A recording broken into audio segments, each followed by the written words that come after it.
नमस्कार, मैं सोहन लाल।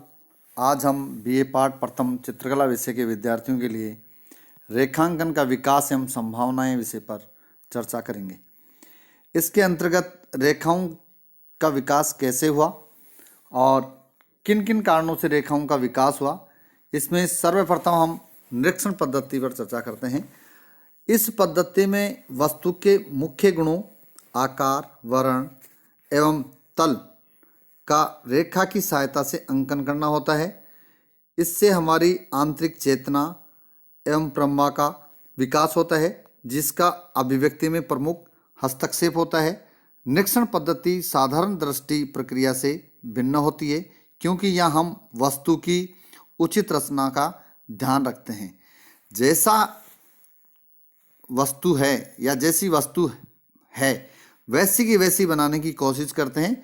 और जब निरीक्षण करते हैं, उस वस्तु का देखते हैं कि हाँ, हमने यदि ग्लास का चित्र बनाया है या किसी पॉट का चित्र बनाया है या किसी गुलदस्ते का चित्र बनाया है, तो जैसा गुलदस्ता है वैसा का वैसा हमने बनाया है या नहीं बनाया, या वैसा का वैसा ग्लास रखा हुआ है वैसा का वैसा ग्लास बनाया है या नहीं बनाया हुआ है। तो इस प्रकार से जैसी वस्तु है उसको वैसी की वैसी बनी है कि नहीं बनी है, ये निरीक्षण पद्धति के अंतर्गत आते हैं और उसका ध्यान रखा जाता है, जिस कारण से कि उसके धीरे धीरे यानी रेखांकन का विकास हुआ।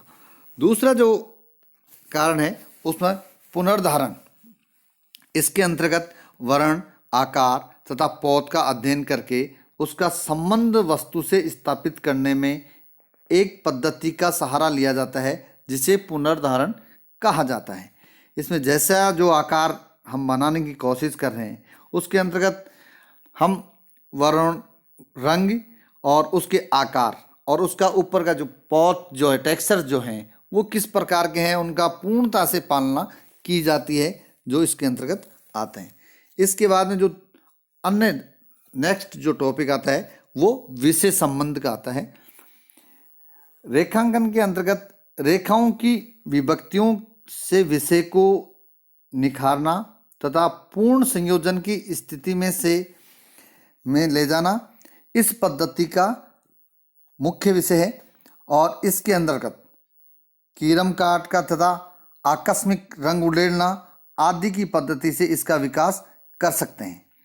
यानी जो विषय है उसका क्या संबंध है उस रेखांकन से, वो इसके अंतर्गत आता है और उनका विशेष ध्यान रखा जाता है कि जो हम जिस सब्जेक्ट के ऊपर चित्र बना रहे हैं या रेखा चित्र बना रहे हैं, वो उसके अंतर्गत वैसी ही रेखाओं का प्रयोग होना चाहिए।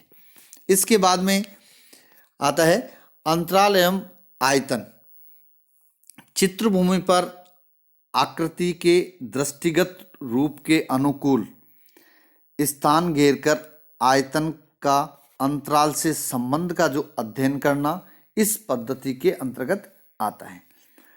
यानी कि जितना बड़ा हमारे पास में स्पेस है, जितना बड़ा हम कागज़ पे, दीवार पे या किसी कपड़े पर जो चित्र बना रहे हैं,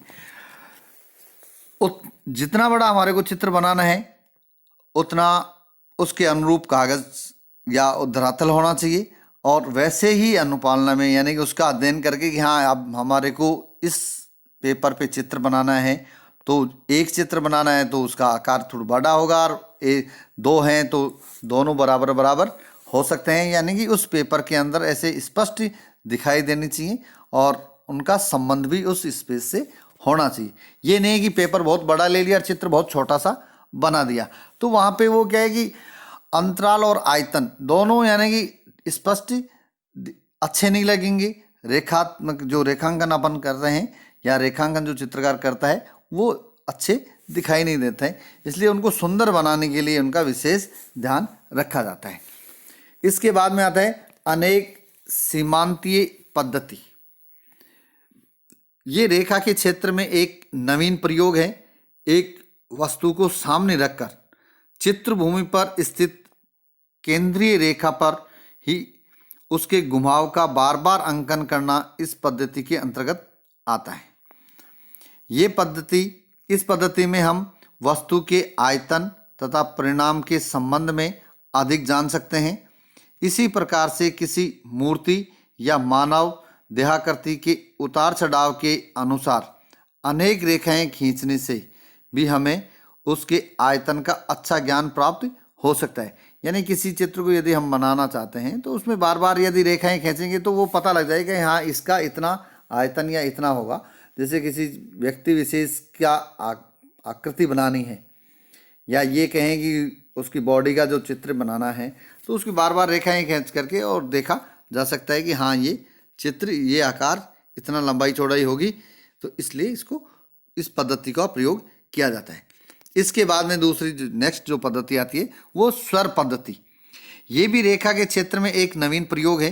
रेखाओं तथा उनके प्रभाव का अच्छा ज्ञान प्राप्त होने पर ही इस प्रयोग का लाभ उठाना चाहिए। एक अंधेरे कमरे में हम संगीत यानी वाद्य और शास्त्रीय संगीत का आनंद ले सकते हैं।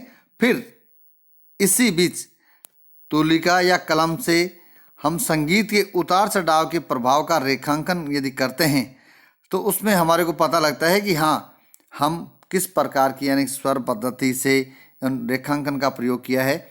इस प्रकार जो चित्र बन करके जो हमारे सामने आता है, और इसमें उदाहरण के लिए हम कहें कि अमेरिकन कलाकार पॉलक तथा हार्तुंग के बने चित्रों के समीप हम पहुंच जाते हैं कि हाँ उस प्रकार की यदि संगीत पद्धति से चित्र बनाते हैं तो इस पद्धति का भारतीय राग रागनियों के चित्रों में से कोई संबंध नहीं है, परंतु फिर भी वो जो चित्र बने हुए हैं उनके अंतर्गत यदि स्वर पद्धति से यदि चित्र बनाए हुए हैं तो बहुत ही सुंदर और अच्छे चित्र बन पाते हैं।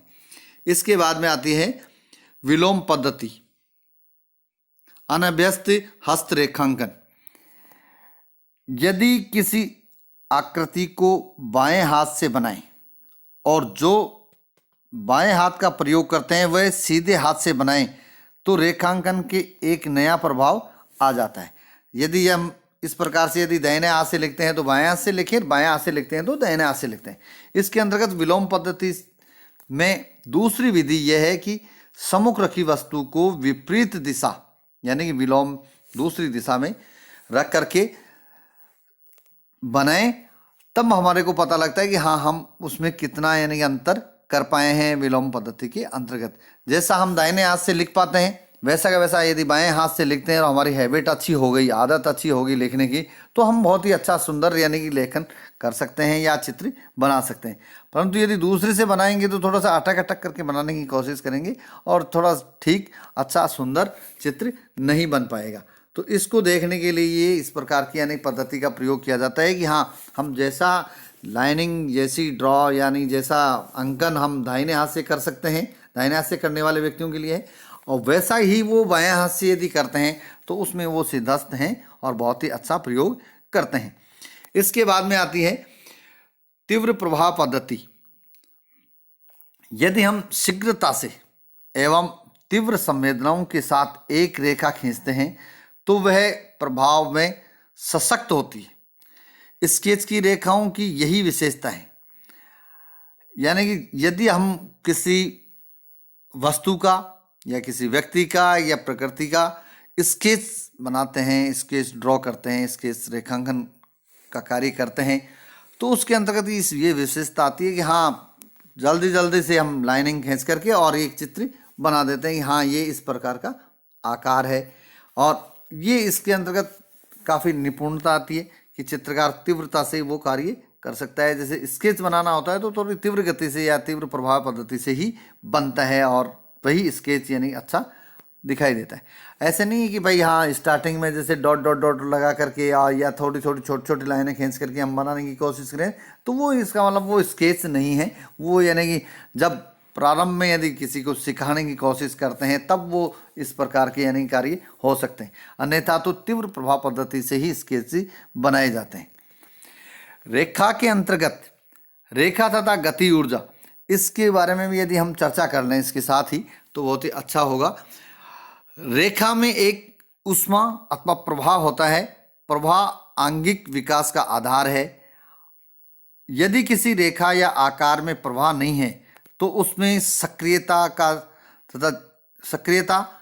तथा जीवन का अभाव खटकता रहेगा। रेखा के इसी गुण को लेकर आप कला का विकास हुआ है। रेखा के दृष्टिगत उत्तेजना एवं प्रभाव ने कितने ही संयोजनों के लिए प्रेरणा की है। इस प्रकार का प्रयोग अब कंप्यूटर की सहायता से भी किए जा रहे हैं। अतः हम ये कह सकते हैं कि रेखा चित्र संयोजन का एक मुख्य तत्व है। भारतीय चित्रों में इसकी अनेक संभावनाओं को दर्शाया गया है। रेखाओं के माध्यम से बहुत ही अच्छे चित्रों का निर्माण हो पाया है और चित्र में रेखा का विशेष महत्व है। चित्र से रेखा को अलग नहीं किया जा सकता।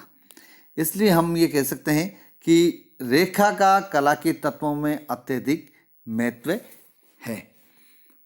धन्यवाद।